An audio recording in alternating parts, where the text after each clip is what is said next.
going on, guys? It's official Adrian going, and for those who have been watching my WrestleMania review videos, there's gonna be more coming this weekend, as this will be the final weekend of the road to WrestleMania, and it will all culminate to the event at MetLife Stadium. So, but I wanted to take some time right now to go ahead and do. This is a very special edition of my prediction videos because this is my first ever WrestleMania prediction video. WrestleMania, the sports entertainment spectacular, the global phenomenon, an event so big the world stands still to watch it. And I wanted to go ahead and do my review for this year's, or not review, but prediction video for this year's WrestleMania. Okay, so and I will be watching it. I'm gonna go to like some restaurant. Me and and he's got a YouTube channel too. And Jacob Telez, his YouTube channel is Mr. Jacob T97, and I want to give a shout out to him. So check him out here on YouTube and subscribe. I mean, not subscribe. Well, yeah, you can subscribe to him here on YouTube. Follow him on Twitter, and and yeah. So we'll be watching that. We don't know exactly where here in Houston, but we will be watching it. Also, I want to say thank you and give a shout out to. Hold on a second. My bad. It's just I got a text. I got so much stuff coming in because of the because WrestleMania is this weekend. Anyway, I want to give a shout out to James Hammonds 23. Thank you for the positive feedback on the WrestleMania predictions or not WrestleMania predictions, WrestleMania reviews. Appreciate it, and so I want to give a shout out to him and follow him on Twitter. His YouTube username and Twitter username will also be in the description below. So yeah, those are my shout outs to those two guys. But as for now, let's go ahead and do my predictions. Now, usually I don't do this prediction that often unless there's like only a few matches on the card. And even though there are 9 matches on the card this year, I'm still going to do it just because it's WrestleMania. But the pre-show, Wade Barrett versus The Miz for the Intercontinental Championship. I'm just going to go ahead and say it. Wade Barrett. Wade Barrett wins it. So yeah, that's my prediction for the pre-show. Then, by the way, I want to know, why isn't Antonio Cesaro on the card? I honestly think he should be on the card. I don't know if he will be, if they'll add him like on the day of the show or whatever, or what, But anyway, let's get on with it. Okay, so WrestleMania 29 this year, MetLife Stadium. I've seen pictures of the set for it and everything. As a matter of fact, why don't you go ahead and check them out? Check them out right now.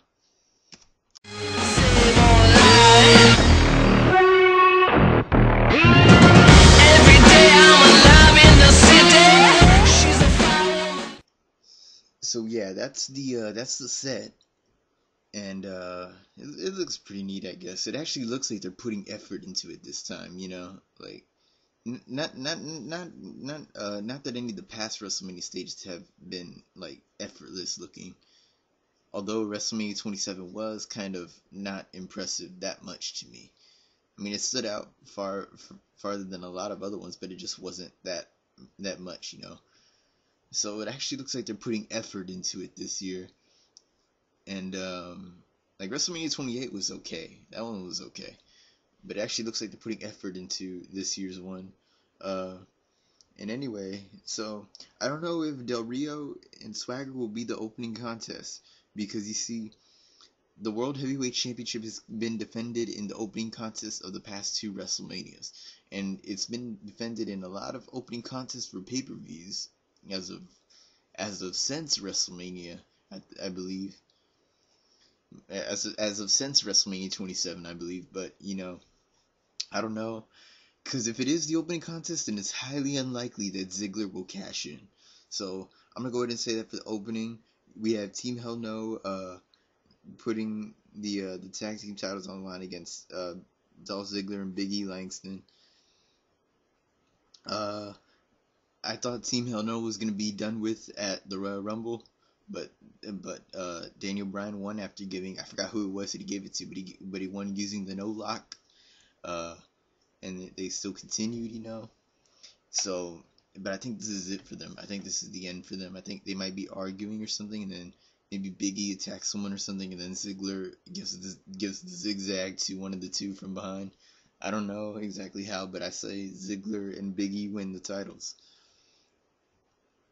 And you see, if that's the case, then here we go with the rest of it. Chris Jericho versus Fandango. Why? Like why would they do that? Why would they put Chris Jericho up against Fandango? I mean, I know, you know, they're trying to build up Fandango and everything, you know. 'Cause I mean, he was Johnny Curtis, obviously, but I mean, and you know, somebody told me, you know, okay, Johnny Curtis is a great wrestler, and YTJ is helping him get over. So why don't you get over it, you mark? He called me a mark, and so I'm like, what? I know what a mark is. I'm not saying that. I'm just saying, like, but yeah, Fandango hasn't even wrestled a match yet. He's getting his debut at WrestleMania against Chris Jericho. Like, how do you? I don't know.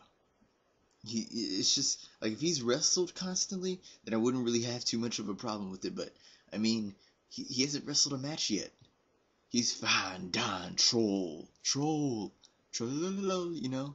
But anyway, so I guess they're gonna try to put Fandango over, and I'm sorry I have to say this, but I'm gonna pick Fandango. And then I'm thinking this will be the third match of the night. We got Alberto Del Rio putting the World Heavyweight title on the line against Jack Swagger. Okay, so like I said, if this is later on in the card, like how it is in my predictions, then I say Del Rio wins by giving Swagger the armbar, and then, you know, Swagger taps out, and then as Del Rio celebrating, I'm here to show the world starts playing, and Ziggler comes out and he finally cashes in. You know, that's my prediction. That's my prediction for when it comes to Dolph Ziggler and his briefcase. But I don't know, man. I mean, cause yeah, if it's the opening contest, then I just say Del Rio wins and he walks out of WrestleMania with the championship. But then again, let's see. So that's my prediction for that. Next, I'm going to go ahead and say that it would be Sheamus, Randy Orton, and Big Show versus The Shield, which would be Seth Rollins, Roman Reigns, and Dean Ambrose. Okay, so I've doubted The Shield before. I said that they were going to lose their match at TLC, their debut match, just because CM Punk wasn't anywhere in it. That's the only reason why. But they won. And then I said, oh man, at Elimination Chamber, they're going to get buried so bad. They're going to get buried so damn bad. And all from the handiwork of Triple H. But, you know, they actually won. They won at Elimination Chamber. And I'm saying they not turn heel. I'm saying they win at WrestleMania. They beat Randy Orton, Big Show, and Sheamus. So, and I heard that it's possible that Randy Orton might turn heel on Show and Sheamus, and therefore that helps the Shield get the win. But I don't know whether Orton turns heel or not. Either way, the Shield will win. Is my prediction. Let's see. Then we've got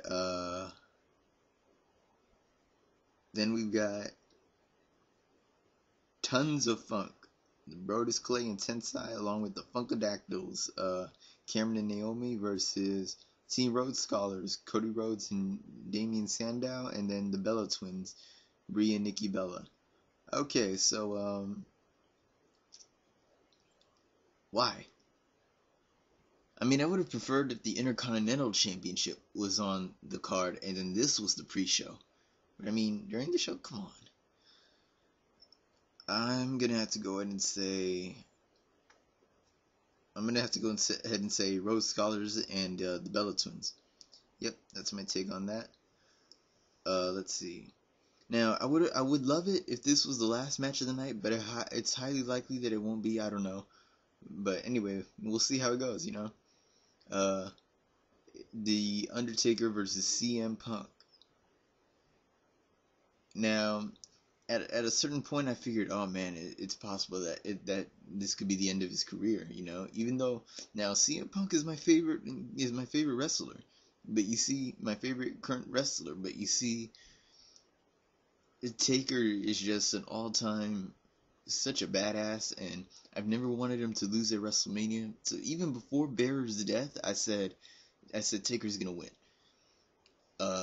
But then once I heard that Paul Bearer died, I was like, it'd be a mistake to have Punk win. I mean, yeah, he's my favorite competitor, but it'd just be a mistake for him to win, Especially seeing that, some people are saying that Punk is taking using Bearer's death as an angle a little too far.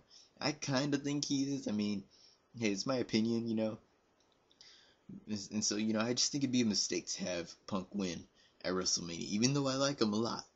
Trust me, I really do. If I didn't like him, I wouldn't have his shirt, okay? Which you see me wear in a couple of other videos. But, so I say Taker wins. He's 21-0. Next, I'm gonna say that they put this, as kind of like cool down the crowd, kind of, for the last two matches. Ryback and Mark Henry. Okay, Ryback and Mark Henry. Okay, let's see.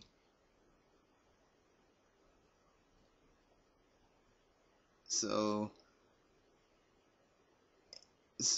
these two, so it's Ryback going up against Sexual Chocolate. He said feed me more. He's getting Sexual Chocolate right now. But, I think I'm going to say Ryback on that one. I think I'll take Ryback, I think they want to give him a WrestleMania win, so, we'll pick Ryback on that one. And so, maybe that cools down the crowd for the last two matches, which will be Brock Lesnar with Paul Heyman in... Wait. Paul Heyman's in two corners at WrestleMania? Well, damn. Anyway, Brock Lesnar with Paul Heyman in his corner versus Triple H with my all-time favorite wrestler in his corner, Shawn Michaels. Will this be the final time that Triple H walks down that long walkway at WrestleMania? If Triple H loses, he has to retire. It's no holds barred. And, there was a similar situation about 10 years ago when Vince McMahon faced Hulk Hogan at WrestleMania 19. 10 years ago. And, it was like that. It was a no holds barred match or a street fight, one of those two. And kind of the same, but, the stipulation was if Hogan loses, he has to retire. He is no longer a competitor in the WWF, or WWE, my bad. Whoops, I broke the fourth wall, or kayfabe, whatever, I don't know. I'm being silly right now. But, I think that's the reason why they had Lesnar win at SummerSlam, was that way they could get Triple H to come into WrestleMania and, in a lot of people's cases, bury Brock Lesnar. So I say Triple H wins it. I say Triple H defeats Brock Lesnar. And then we've got the final match of the night, twice in a lifetime, Greatness versus Redemption. The Rock putting the WWE Championship on the line against John Cena. Now I see what they're gonna do. They want to pass the torch to John Cena. And that's cool with me, I get it. Somebody's got to take that torch, but why couldn't y'all do it last year at Sun Life Stadium? I mean, seriously, you caught it once in a lifetime. So why didn't you just leave it at one match? You could have just passed the torch to him last year, but So, the good thing is that if Cena wins, you've got a weekly competitor holding the championship. And, because, I do like The Rock. I like The Rock, I grew up off of him, but I just hate it when he comes back to promote his movies, When he comes back to be the main guy, the main event star, Last year wasn't that bad, because, he wasn't in the WWE title angle. But now he is, It's like, come on. He's not going to compete weekly. But, see, I say John Cena wins, and it may or may not be possible that he turns heel.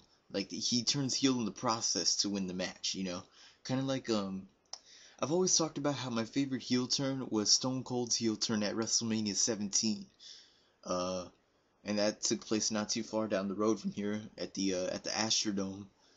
But you see, uh, what happened was it was two phases in the match. It was Stone Cold and The Rock, and Stone Cold won by siding with his all-time enemy, Vince McMahon. And so you see, and so that's what turns him heel. Is that him and Vince McMahon have a friendship with each other. And and I was thinking about that. Like, I swear to God, at like the summer after WrestleMania 25, I thought, how would Cena's heel turn out? I was thinking, here's my scenario that I created. I swear to God, I came up with this. Okay, WrestleMania 30 in the Superdome. Like, it wasn't even official yet that WrestleMania 30 was going to be in the Superdome in 2009. In 2009, it wasn't official yet. But I said, what about if it was in the Superdome? And it's John Cena, the World Heavyweight Champion, going up against some other superstar as the WWE Champion, maybe Triple H. Now you see, nowadays that wouldn't make too much sense, seeing that Triple H doesn't compete as often. But you see, I was thinking those two fight each other, and then a Stone Cold heel turn kind of thing happens, like somebody comes out to help Cena. But I was like, okay, I don't know who would come out to help Cena win. But I mean, seeing as of a recent storyline, John Laurinaitis would make sense, seeing that those two hate each other, kind of like how Stone Cold hated Vince McMahon. And so, and yeah, this year it isn't, and so yeah, it's like Cena could become the first double world champion and turn heel in the process of doing it, And I mean, yeah, this year it's only one world championship, but I mean, I'd like to see Cena turn heel the way Stone Cold did. And and John Laurinaitis was on SmackDown last week, so it makes sense, it kind of like brings that up, like, what if Laurinaitis comes out and then it's actually that it revealed that he's siding with John Cena. I mean, it all makes sense now. If Cena wins at WrestleMania, that's good, but if he wins while turning heel in the process, that's even better, I mean, because, I mean, I'd like to see him go back to, like, his rapping kind of thing, and while as a heel, and, he could at least come out and be like, I break my back every day for you people, and what do? You boo me right out the door. Something like that, and it'd be good, He doesn't have to be a heel forever, but, I mean, at least give him, like Stone Cold was a heel for about, like, what, 8 months, probably? So give him, like, at least 8 months as a heel. Okay, so that's my prediction video. Follow me on Twitter, Instagram. Like I said, if you ask me questions on Twitter, not only will I answer them back to you on Twitter, but I'll mention them in a video. And, comment, subscribe, all that good stuff, As for now, this is official Andrew Rincon. Good night.